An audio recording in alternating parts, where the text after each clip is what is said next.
안녕하세요. 시인 수필과 하태무의 책 읽어주는 여자 그 109번째 시간입니다. 이제 여름은 점점 중간을 향하여 달리고 있습니다.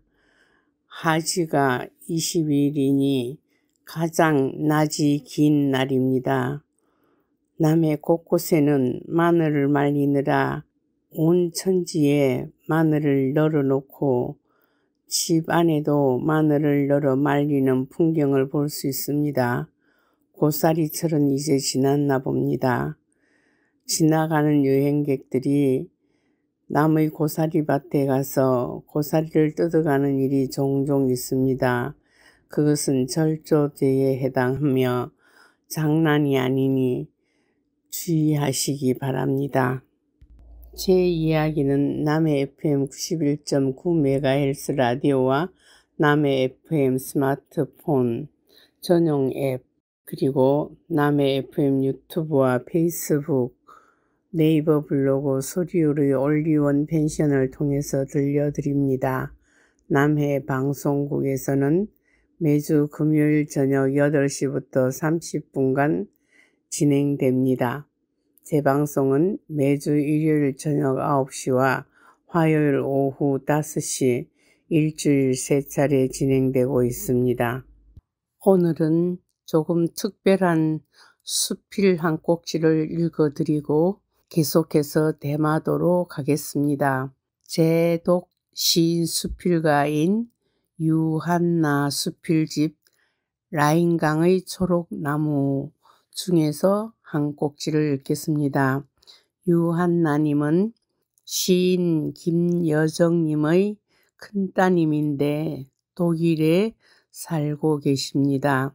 한국 시단의 거목 김지연 시인님은 작년에 소천하셨습니다. 금년 12 제작과 일주기를 기하여 한국에 오셨는데 제가 올리원 펜션에 초대하여 하룻밤 함께 지내셨습니다. 그때 시집과 수필집 몇 편을 주고 가셨는데 그중 라인강의 초록나무라는 책을 주셔서 매우 감동 깊었기 때문에 그것을 읽어드리겠습니다. 먼저 머리말을 읽겠습니다. 아들이 20년이 넘는 세월, 그것도 모국이 아닌 외국에서 둘째와 셋째 아이를 낳고 첫 아들이 결혼하여 며느리와 손주들을 새 가족으로 얻은 인생의 중대사 중 그동안 겪은 사연을 글로 남기는 것은 내게 모국에 있는 가족들과 친구들과의 중요한 소통과 수단이 되었다.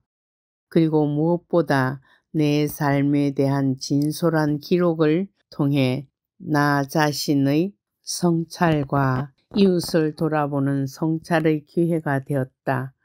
결혼 3년 후에 독일에 왔는데 그 당시 1~2살이던 아들이 벌써 세 아이의 아빠가 되었다. 결코 짧지 않은 세월, 강산이 3번이나 변하는 오랜 세월을 살아온 이야기를 단편적이나마 나누고 싶은 마음이 들어 수필을 쓰기 시작하였다. 모아놓은 글을 책으로 묶을 때마다 너무 부족한 느낌이 들어 부끄러운 생각이 들곤 하지만 내 삶의 한 부분을 나누고자 하는 마음으로 용기를 내어 이번에도 수필집을 내기로 하였다. 올해면 85세 되는 어머니는 설날이나 추석 등 가족이 함께 모이는 명절이면 늘 독일에 사는 가족들이 함께 하지 못해 아쉽다고 해 메일이나 전화로 아쉬움을 말씀하신다. 그러고 보니 30년이 넘는 세월을 독일에 살면서 한 번도 한국에 사는 가족들과 함께 설날을 쇠지 못하였다. 한국 여행을 할 때 주로 봄이나 여름에 잠시 시간을 냈을 뿐이다. 올해는 설날에 맞추어 어머니와 제 동생 가족들, 친지들을 찾아뵙고 인사를 드려야겠다.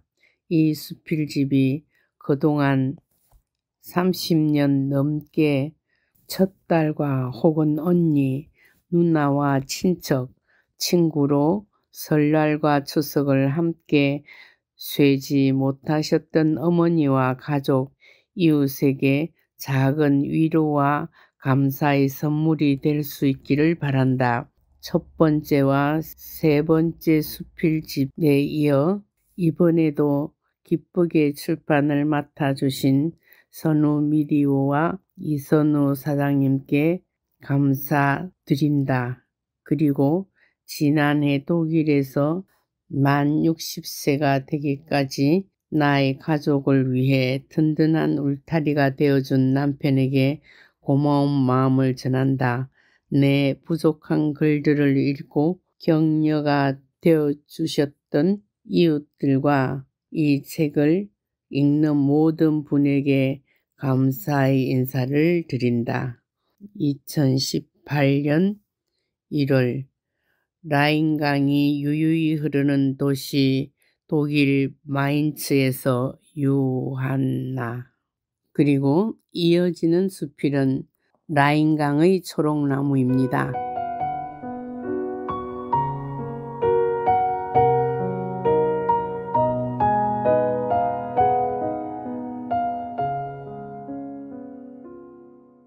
라인강의 초록나무 유한나. 초록은 자연의 색을 대표하는 색이다. 메마른 땅에 삐죽삐죽 머리를 내미는 초록 새싹들, 개운해 죽은 듯 보이던 나뭇가지들이 푸르러지면서 초록 기운을 대지에 내뿜으면 봄의 기운, 생명의 기운이 온 세상에 꿈틀거린다. 끝이 잘 보이지 않을 것 같던 춥고 음산한 인생의 겨울을 지나는 동안에도 땅속 나뭇가지 속에서는 끊임없이 싹을 내고 초록잎을 피우기 위해 눈에 보이지 않는 씨앗의 눈물겨운 투쟁이 계속되듯이 절망스러운 상황에서도 생명과 희망의 씨앗은 새로운 생명을 잉태시키기 위해 늘 꿈틀거리고 있다. 초록은 그래서 희망이고 새 생명을 선물하는 평화와 생명의 싹이다. 숲에 가면 몸과 마음이 새롭게 태어나는 것 같은 느낌도 물론 숲이 내뿜는 신선한 기운 때문이기도 하겠지만 숲을 이루는 나무와 풀이 입고 있는 초록색이 주는 마음의 평화와 안정감 때문일 것이다. 독일에 30년 이상 살면서 어느새 20대 청춘을 다 보내고 이제는 할아버지, 아빠, 손자, 3대 가족이 라인 강변에 살고 있다. 만 4살에 독일에 왔던 첫 아들은 어느새 만 34살이 된다. 연년색으로 만 3살, 2살, 1살짜리 손자, 손녀들이 태어나면서 마치 초록 새싹들이 삐죽삐죽 고개를 내밀고 새봄이 온 것을 말하듯 고령화되고 있는 독일과 유럽의 초록 새싹들, 초록 나무로 자라고 있는 느낌이다. 이들 초록 새싹들이 무럭무럭 자라나 잎을 피우고 가지를 뻗고 열매를 맺어서 이웃들에게 맑은 공기와 향기롭고 먹음직한 열매를 선물하고 공중의 새들이 날아와 깃들이는 희망의 큰 초록나무들로 자라기를 소망한다. 이혼한 가정이나 부모와 이웃 사랑의 결핍 속에서 자란 많은 청소년과 마음의 상처를 입고 외롭게 혼자만의 삶을 사는 독일과 유럽의 많은 젊은이가 우리의 초록나무들이 뿜는 초록 기운, 생명의 기운을 얻고 그 그늘에서 쉼을 받도록 그들의 좋은 친구, 좋은 이웃들로 자라길 기도하는 마음이다.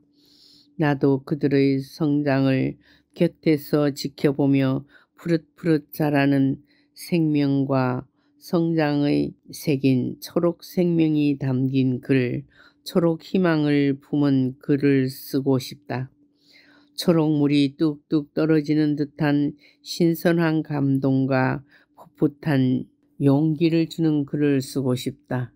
그러한 초록글이 실린 편지를 내 사랑하는 가족과 이웃, 친구들에게 띄우고 싶다. 초록 씨앗이 들어있는 꽃봉투를 사랑하는 이웃에게 나누어 주듯 진실과 사랑을 품은 생명의 씨앗이 담긴 편지를 띄우고 싶다. 젊은 20대에 헤어져 지금은 서로 다른 대륙에 사는 하나밖에 없는 여동생을 비롯한 형제들, 그리고 큰 나무 같으신 나의 어머니에게 사랑의 사연을 담은 초록색 편지를 라인강에서 띄우고 싶다. 편지는 마음과 마음을 이어주는 사랑의 달이 아닌가. 외로운 마음에 행복감을 안겨주는 꽃향기 아닌가. 오늘도 라인강의 초록나무들은 라인강변의 생명수를 뿌리로 끌어올리며 끊임없이 생명의 싹을 피우고 가지를 뻗고 있다. 유한나님은 이화여대 도구동문학과 및 동대학원을 졸업하고 한국여성개발원에서 근무했습니다. 1986년 9월에 대학생 성경읽기 선교회 선교사로 독일에 왔습니다. 마인츠 요하네스크 구텐베르그 대학 한국학 강사였고 프랑크푸르트에서 근무하였습니다. 개간 문학과 창작 시부분의 신인상으로 등단하였으며 월간 한국수필 신인상으로 등단하였습니다. 제4회 재외동포 문학상 시부분 수상, 국제팬클럽 가입, 제1회 한국해외동포 창작문학상 시부분, 국제팬클럽 한국본부 제38회 번역문학상을 수상하였습니다. 작품집으로는 번역시집 김여정 시인의 독일어 번역 시집 여명의 바다, 독일어 번역 시집이 있고 시집 아침을 여는 새, 수필집 라인강에서 띄우는 행복편지, 시집 꿈의 농부, 수필집 라인강에서 띄운 희망편지, 수필집 라인강에서 띄우는 위로편지, 수필집 라인강의 초록나무 등이 있습니다. 현재 국제팬클럽 한국본부 회원이며 한국수필가협회 회원입니다. 개간 수필종합지 문학의 강 해외 편집위원이고 격월간 그린 에세이 유럽 지부장입니다. 대학생 성경읽기 선교회 독일 선교사로 현재까지 진행하고 있습니다.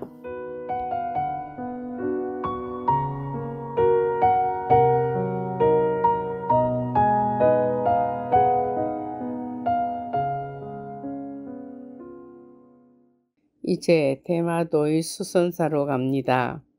면함 최익현 선생은 대한민국의 위대한 유학자요 정치가였습니다. 그의 순국비 앞면에는 대한인 최익현 선생 순국지 비라고 한자로 새겨져 있습니다. 이 비는 1986년 8월 3일에 한국 일해재단과 대마도 대표들이 세웠습니다.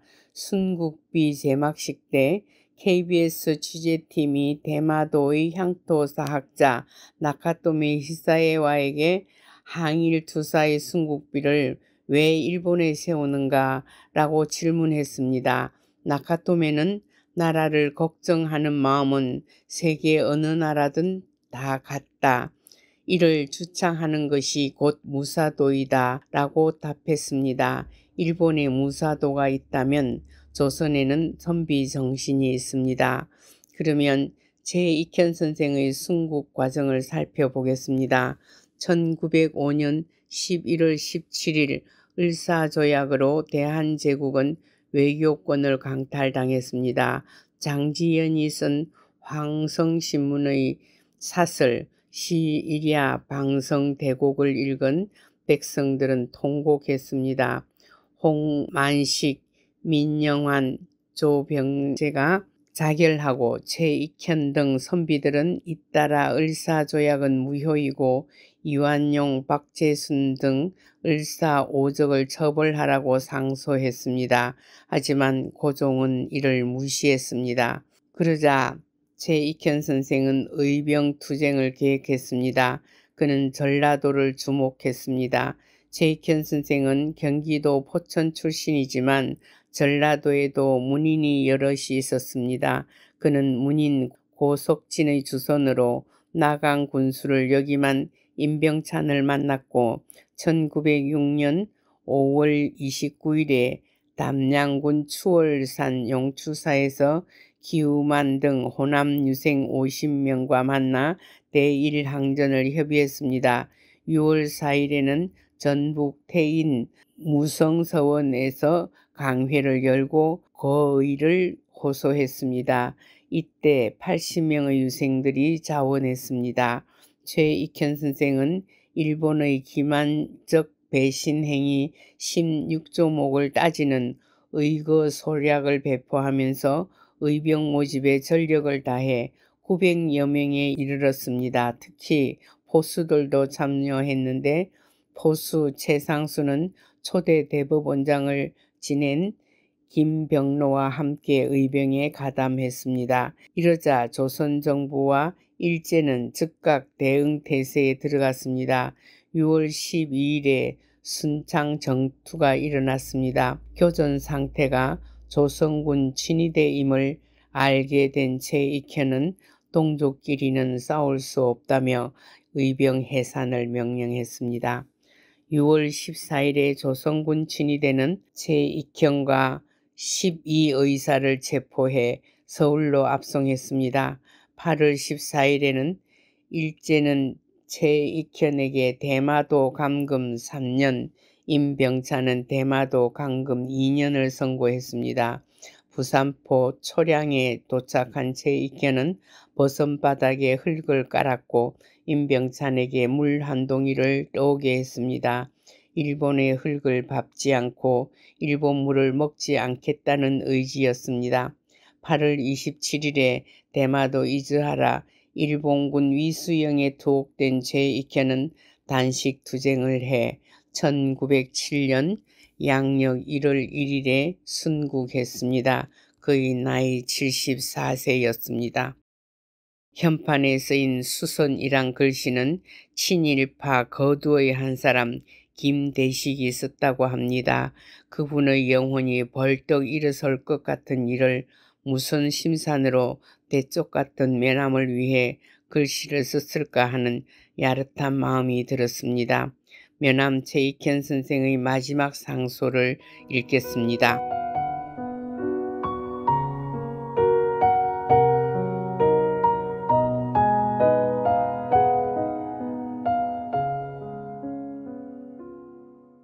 죽음에 임한 신 최익현은 대마도 경비대 안에서 삼가 서쪽을 향하여 머리를 조아리고 상소를 올립니다. 설사 저들이 신을 죽이려 하지 않는다 하여도 신은 차마 그들이 주는 것을 먹고 입고 배를 더럽힐 수가 없사옵니다. 그러므로 먹기를 거부함으로써 죽음을 택하기로 하였사옵니다. 신의 나이 74세 죽은들 그 무엇이 애석하겠습니까? 바라건대 국사가 어찌할 수 없게 되었다 하더라도 그렇게 생각하시지 마시고 군왕의 덕을 분발하시어 믿어서는 아니 될 일은 믿지 마시고 더욱 자주의 계획을 굳혀 영원히 의뢰하는 마음을 끊으시고 세상의 형평을 살펴 그 가운데서 할 일을 선택하시옵소서. 곡진함이 엿보이는 면함의 상소문입니다. 면함 제2편이 외국 땅 대마도에서 남긴 유시 한 편을 소개합니다. 기첨 북두 배경루 백수만삼 문제루 만사불탐 진북이 일생장독 로춘추. 일어나면 북두를 우르르고 임금 계신 곳에 절하면 흰머리 오랑캐의 옷자락에 분한 눈물을 쏟아져 흐른다네. 만번을 죽는다 해도 부귀는 탐하지 않으리. 평생을 읽는 글이 노나라의 춘추라네.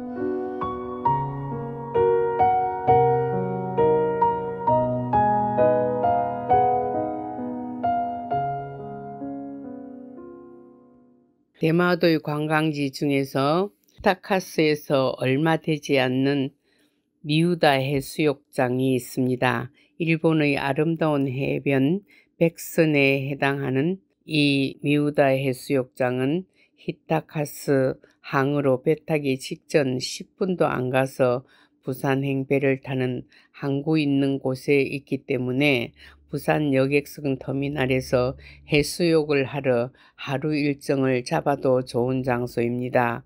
미우다 해수욕장은 대마도에서 보기 드문 고운 천연모래 해변이랍니다. 무엇보다 물이 깨끗합니다. 해수욕장 개장은 7월 20일부터 8월 30일까지 개장 시기가 아닐 때는 해수욕은 금지입니다. 안전수칙이 붙어 있었습니다. 여기에서도 트럭 카페가 있습니다. 명랑 카스테라를 팔고 커피도 맥주도 파는 한국인 가게입니다. 점심을 먹었던 식당 주인은 남편이고 이 토끼가 그려진 미우다 트럭 카페 주인은 그분의 아내입니다.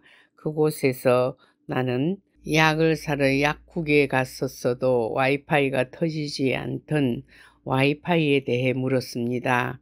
그 트럭 카페 여자 주인은 스시마라는 번호를 넣고 내 아이디를 치면 와이파이가 대부분의 히타카스에서는 다 터진다고 합니다. 그렇게 간단한 걸 그 약국에서는 왜 와이파이가 되지 않는다고 말했을까요? 사실 나는 그 약국에서 약을 1원어치도 사지 않긴 했습니다만. 그리고 가장 행복했던 슈시 편백나무 숲길로 갔습니다. 히타카스 항으로 배 타러 가기 전 슈시 편백님 숲을 걸어봤습니다. 슈시는 작은 강 이름이라고 합니다. 일반적으로 슈시 단풍길 또는 슈시 편백님 숲길이라고 하기도 한답니다. 단풍나무와 편백나무가 많기 때문입니다. 어린 연록색 단풍나무 잎은 빨강보다 내겐 더 환상적인 아름다움이었습니다. 그냥 걷기만 해도 힐링이 되는 아름다운 길, 약 30분 숲길을 걸었습니다. 편한 신장로로 걷기도 하고 빤하게 뚫린 산길을 걸어도 좋답니다. 나는 강물이 저차리 흐르는 것을 보며 걷기 좋은 길을 걸으려고 넓은 길을 택했습니다. 방향 감각이 없는 한 여인이 길이 헷갈려서 다른 방향으로 갔기에 찾는다고 모두 애를 먹기도 했지만 이 길은 정말 가을에 오면 시금의 연초록 실록이 다 빨갛게 물들어 멋질 것 같긴 합니다. 그러나 가을이면 너무 쓸쓸한 계절이지 않습니까? 쭉쭉 뻗은 편백나무 숲에서 심호흡을 해봅니다. 친구 대부분은 산길로 갔습니다. 혼자 호젓이 걸으며 많은 생각을 합니다. 힘든 상황을 벗어나 이렇게 여행하며 혼자 생각에 잠기는 시간. 나는 이런 시간이 좋아. 복잡한 일정의 틈새를 빚어서 훌쩍 이렇게 여행을 떠납니다. 무엇을 산다거나 무엇을 먹는다는 건 그리 문제될 것이 없습니다. 그곳의 문화를 엿보고 그곳의 자연을 즐기고 그렇게 길에서 만나는 생경한 사람들과 가벼운 교류도 아름답습니다. 함께 걷는 남자친구들의 한 패가 혼자 걷는 나에게 사진을 찍어줍니다. 아득한 숲길은 끝이 보이지 않습니다. 나중에 다시 만나게 될 따로 걷던 친구들이 너무 반갑게 느껴질 것입니다. 이런 시간의 외로움은 화려한 외로움이 될 것입니다. 화려한 외로움. 그런 화려하다는 단어에 익숙하지 못한 나는 혼자서 피식 웃습니다. 길에는 꽃도 나무도 조차리 흐르는 물도 모두가 신비스럽고 아름다웠습니다. 이런 시간까지 내게 주어지다니 이번 여행은 정말 내게 주어진 상 같은 것이었습니다. 좋은 친구, 좋아하는 온천, 따끈한 온천물에 몸을 담그며 피로를 풀어본 게 과연 얼마만이었던 것인가요? 눈물나게 감사로운 시간이 아니었습니까? 맛있는 음식, 역사와 문화를 복습하는 시간과 시간들, 가만히 혼자 걷는 시간들 모두가 축복이요 선물이었습니다. 쉬쉬 숲길, 쉬쉬 숲길, 자꾸만 읊어봅니다. 잎에서 파랑파랑 냄새가 나는 것 같습니다. 슈 하고 들이마시고 시 하고 내뱉으며 심호흡을 해봅니다. 가슴 속에 남아있던 온갖 찌꺼기가 다 쏟아져 나오는 느낌입니다. 정수일 교수님과 왔을 때는 노트에 받아 적느라 이 느낌을 만끽하지 못했습니다. 그리고 길에 들어누워 있던 뱀이 다 지나간 뒤에 버스가 가느라고 시간을 많이 허비하여 걷는 시간이 많이 없기도 했습니다. 정말 많이 웃고 많이 즐거웠던 한나절의 쉬쉬 숲길 산책이었습니다. 좋은 벗이 함께 해주어서 더더욱 아름다웠습니다.